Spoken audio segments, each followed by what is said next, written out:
Hi, my name is Cammie, and I want to talk to you about addiction. The most important thing I want to tell you is that you're not alone.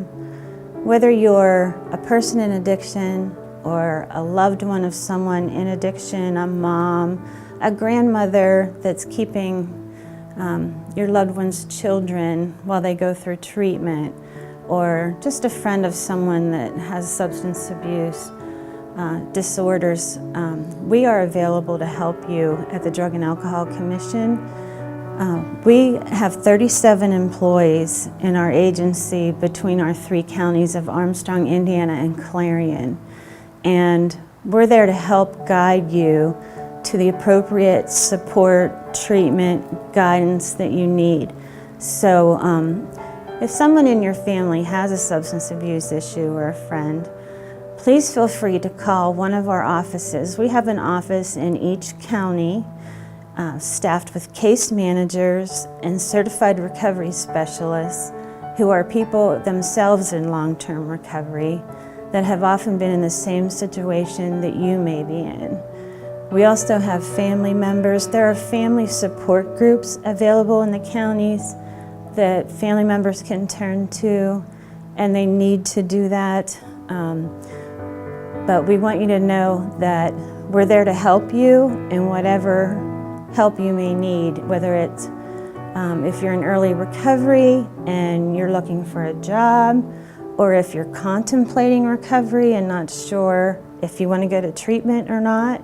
We have people that you can talk to that can tell you all about all types of treatment and what the process is and everything that you'll experience, and you make the decision where you want to go and what you want to do. There's many ways of recovery, and whether it's 12-step programs or going into a residential program or using medication, all of those avenues are available in our counties, and we will help you access any of those. And you can do that through, some people have insurance that we access, and some people qualify for medical assistance. And if you don't have insurance, if you don't qualify for medical assistance, we can help get you signed up for an insurance company through the marketplace so that you will have some coverage to help with your treatment. I hate to hear when parents say they've used their entire life savings to send someone to treatment, because you don't need to do that. We're here to help you get that person help. We also have the CRSs that are available to talk to.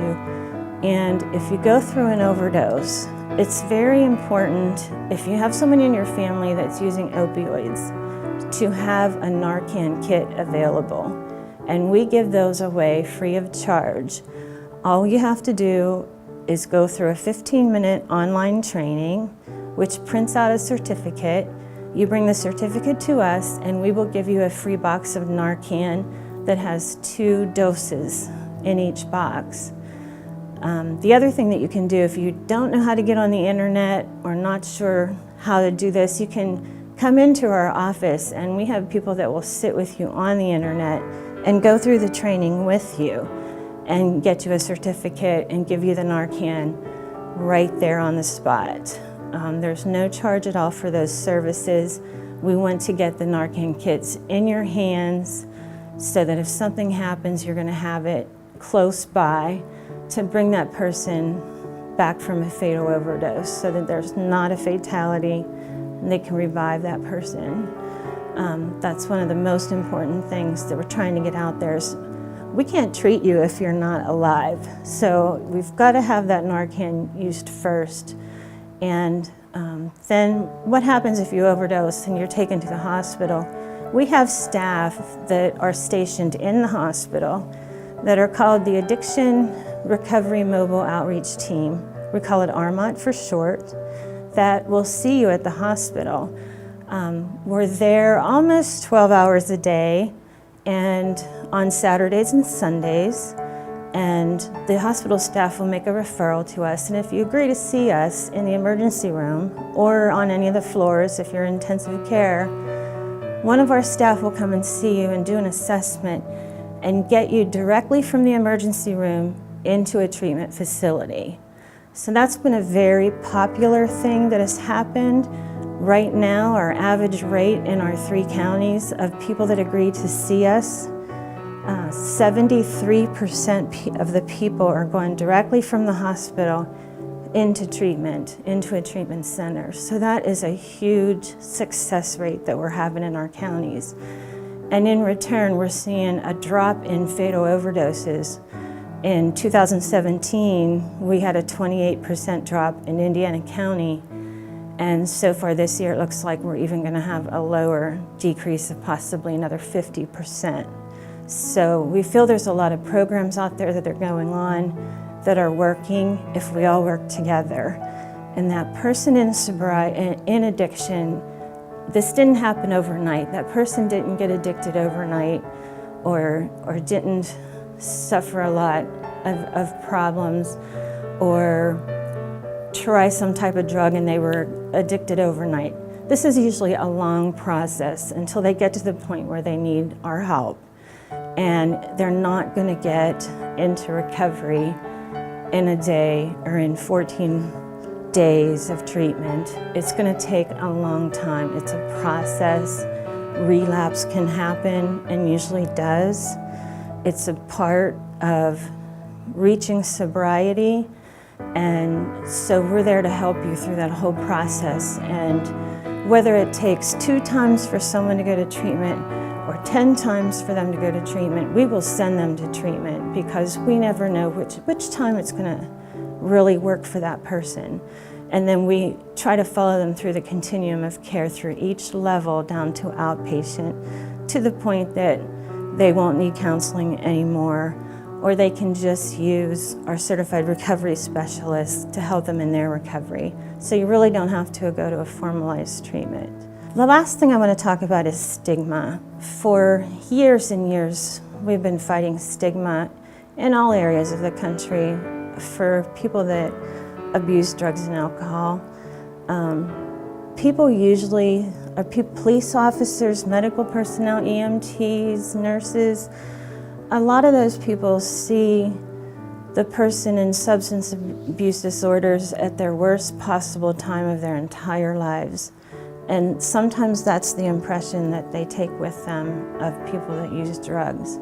But they don't get to see them on the other side when they get better. And I know we have other interviews with other people that are in recovery that have reached recovery and have very productive lives, have children, are active in society, and are trying to help others to give back. So stigma is something that we'd like to break through as much as we can in our area, and I feel we're making some small strides, but we need your help to not be embarrassed to have someone that has a drug and alcohol problem in your family. When someone announces that they have cancer, or someone in their family has cancer, people tend to rush to them to give them empathy, support, bring them food, whatever they need. But when someone hears that a family member has a drug and alcohol problem, we tend to turn the other way and ignore that person. Sometimes because we don't know what to say, and other times because of the stigma, well, you know, they're just too far gone to help. But that's not true. And so if you know of a family member that has someone in their family that's having a drug and alcohol problem, reach out to them for support. They need to feel like they're still a part of your friendship circle, and they need to know that there's someone out there they can talk to and get involved. The best thing family members and friends can do is educate yourself. There are hundreds and hundreds of websites that you can look at to educate yourself.